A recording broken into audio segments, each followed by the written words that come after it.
Se eliminan las bacterias, pero no la enterotoxina. Eso en cuanto a bacterias que son patógenos de alimentos.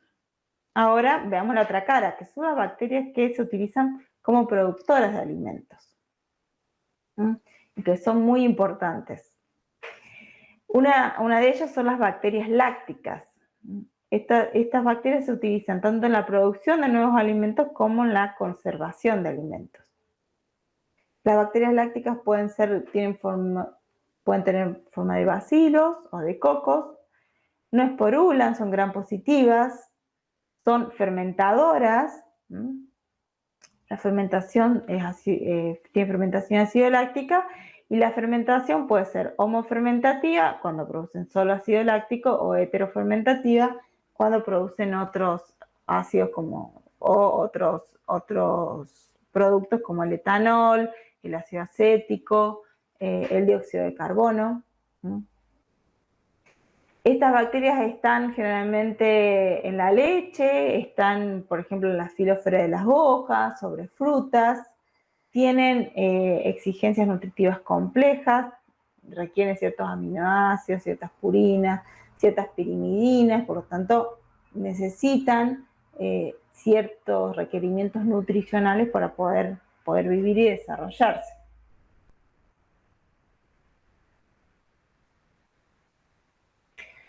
Entre las bacterias lácticas encontramos el género Lactobacillus, que son bacillus que crecen en cadenas. Pueden ser largos, cortos, delgados, curvados. La mayoría son homofermentadores, pero hay algunos que también son heterofermentativos.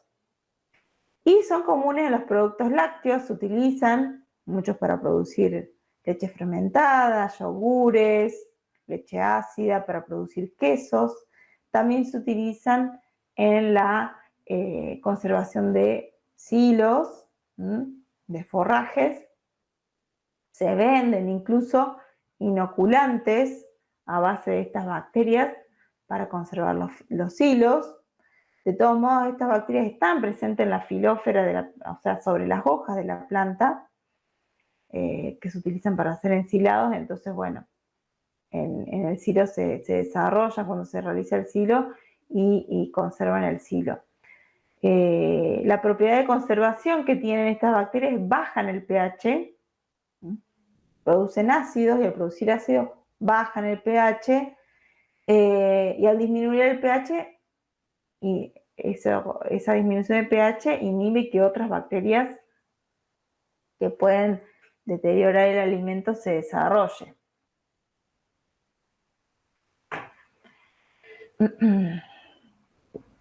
Hay algunas que pueden ser patógenas, pero la mayoría no son patógenas. Otra de las bacterias lácticas son los Streptococcus. Estos Streptococcus pueden formar cadenas o tétradas. Son también importantes para la conservación de forrajes en el ensilado y en productos también fermentados se utilizan para producir yogur y quesos. Streptococcus thermophilus, tiene importancia en la fabricación de quesos y en la fabricación de leches fermentadas como el yogur. Y el subgrupo Piógenes incluye patógenos de Streptococcus. Por ejemplo, que pueden producir la mastitis en la vaca y otras patologías como dolor de garganta. Entonces, bueno, hay algunas lácticas que son patógenas. Otros géneros Lactococcus, que son de importancia, como Lactococcus lactis, que es muy importante en la industria láctea para producir yogur, quesos. Los leuconoctos, que son heterofermentadores, que producen otros compuestos, como el diacetil y la citoína, que son aromatizantes, le dan un sabor y un aroma al yogur. También estos compuestos se utilizan como aromatizantes, por ejemplo, de manteca. Entonces las lácticas son muy importantes, ¿sí? Como productoras de alimentos y como conservantes de alimentos también. Otro grupo de bacterias que son importantes en la producción de alimentos son las bacterias acéticas. Producen ácido acético, producen el vinagre. Estas bacterias oxidan el alcohol a ácido acético. Hay algunas que pueden oxidar el ácido acético a dióxido de carbono. Y entonces estas bacterias se utilizan para hacer el vinagre. Pero bueno, son perjudiciales en el caso de las bebidas alcohólicas, porque pueden estar presentes en las uvas y en las bebidas alcohólicas, bueno, si producen vinagre no es deseable esa producción en las bebidas alcohólicas. También tienen gran capacidad oxidante, se utilizan para, por ejemplo, oxidar, ¿sí?, este compuesto, A-L-sorbosa, que es importante en la formación de la producción de ácido ascórbico, que es la vitamina C. Y algunas bacterias acéticas producen viscosidad y obstruyen los generadores de vinagre. Estas son las bacterias acéticas. Las levaduras son muy importantes en la industria alimenticia. A partir de ellas se producen un montón de productos, el pan, el vino. Ellas mismas, las bacterias utilizan, las levaduras mismas se venden como producto. Las levaduras son eucarióticas, son unicelulares, tienen forma ovoide, hay de diferentes tamaños, son más grandes que las bacterias porque son eucariotas. Se reproducen por gemación asexualmente, ¿sí? Acá si ven, hay una gemación, hay una división y una gemación que va a dar una célula hija. Hay algunas que pueden producir pseudohifas.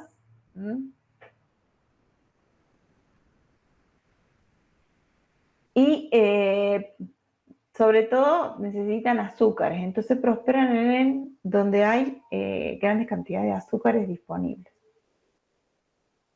Esta reproducción de la gemación es la reproducción asexual y en algunos casos también tiene una reproducción que es sexual, donde ocurre, ¿sí?, una meiosis, hay un asta con ascosporas y luego ahí se liberan las ascosporas, se unen esas ascosporas y van a formar nuevamente una levadura.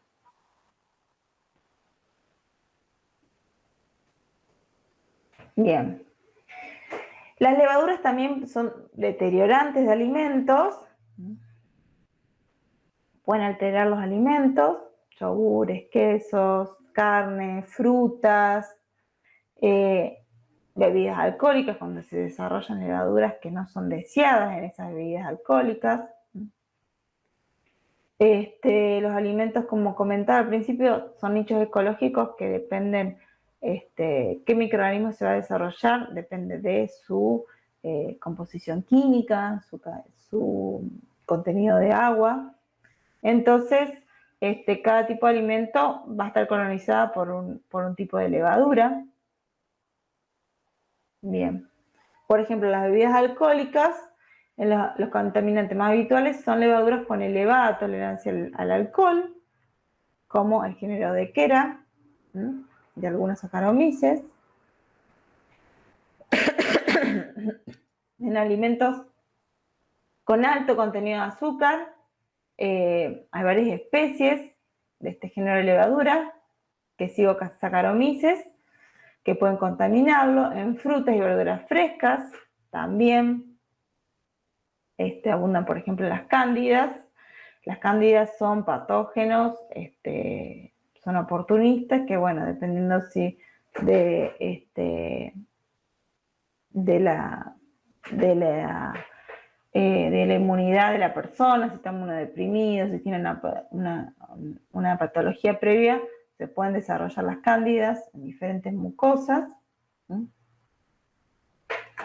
Y en verduras refrigeradas y congeladas pueden estar también deterioradas, pueden deteriorarse por Cryptococcus y Rhodotorula, otros géneros de levaduras. En cuanto a las levaduras que son productoras de alimentos, las levaduras se utilizan desde hace mucho tiempo, como agentes fermentativos, en, por ejemplo, la preparación de pan, quesos, embutidos, bebidas alcohólicas. También proveen diferentes compuestos, producen diferentes compuestos que eso les da ciertas características organolépticas a los productos de su fermentación. El género Saccharomyces es importante en las levaduras para hacer pan y para hacer cerveza. Y bueno, siempre en la industria hay cepas que están seleccionadas para producir estos tipos de alimentos, para producir cerveza, para producir vinos, para producir pan. Bien. También las levaduras producen dióxido de carbono, que es las que se utilizan para la panificación, por eso el pan se infla. Y Saccharomyces cerevisiae es estudiada como un modelo de eucariota durante muchos años, también se utiliza mucho para investigación, ¿sí? Como un microorganismo, un organismo modelo.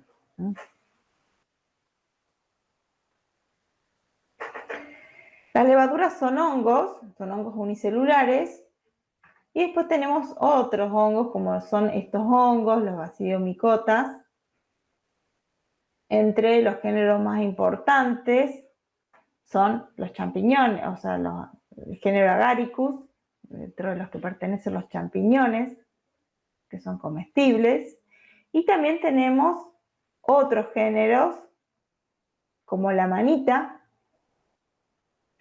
muscaria y la manita phalloides, que son tóxicas, son hongos muy tóxicos. La manita phalloide es muy tóxica, posee una toxina que es muy potente y puede llevar a la muerte. La manita phalloide es importante porque muchas veces la confunden con el hongo de pino, porque también puede estar debajo de los pinos. Estos dos pueden estar debajo de los pinos y muchas veces se confunden con hongo de pino y son consumidas y bueno, pueden producir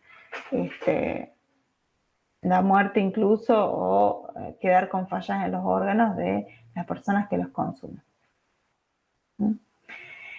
Lo que se consume se llama seta, está la parte del hongo de sombrero, que también se le llama, pero la seta es el cuerpo de fructificación. El hongo tiene un montón de hifas que están en el suelo y en la hojarasca, y este cuerpo de fructificación, el hongo lo hace para producir esporas y poder,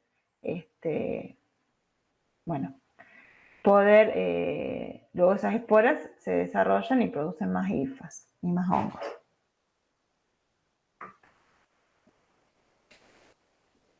Y después otros de los géneros importantes de hongos son los géneros Aspergillus, Fusarium y Penicillium.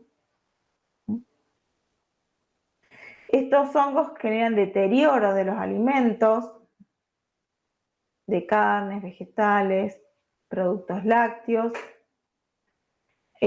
Son muy importantes principalmente porque muchos pueden causar, además del deterioro que causan, producen micotoxinas. Son muy importantes también en los cultivos, producen deterioros de los cultivos cuando hay una humedad adecuada, y en los silos, por ejemplo, los silos de maíz donde se conservan los granos, pueden muchas veces estar contaminadas con estos hongos y con hongos, no todas las cepas, pero muchas especies son productoras de micotoxinas. Algunas especies se utilizan, ¿sí? para producir, por ejemplo, la producción de producir alimentos, ¿sí? como la producción de Roquefort, que se utiliza una especie de penicillium. Y las micotoxinas son muy importantes porque son metabolitos secundarios producidos por los hongos. Muchas veces se producen cuando las condiciones de crecimiento del hongo no son las adecuadas o son subóptimas. Cuando están sujetos a estrés, los hongos también producen estas micotoxinas. Están presentes en los granos de almacenaje, en los frutos secos, en las especias pueden estar presentes las micotoxinas. Y estas micotoxinas son termoestables, entonces muchas veces, por más que el hongo no está, puede estar presente estas micotoxinas, porque son bastante resistentes a las altas temperaturas. Tiene efectos muy deleterios para la salud humana, pueden provocar intoxicación aguda y cuando el consumo es crónico también pueden provocar cáncer. Entonces son muy importantes las micotoxinas. Muchas veces se analizan estas micotoxinas en diferentes granos, por ejemplo los hilos de maíz, se analizan las micotoxinas para determinar la calidad de grano. Porque no solo podemos contaminarnos con micotoxinas consumiendo los granos, sino también consumiendo carnes de animales que hayan consumido granos que tengan micotoxinas.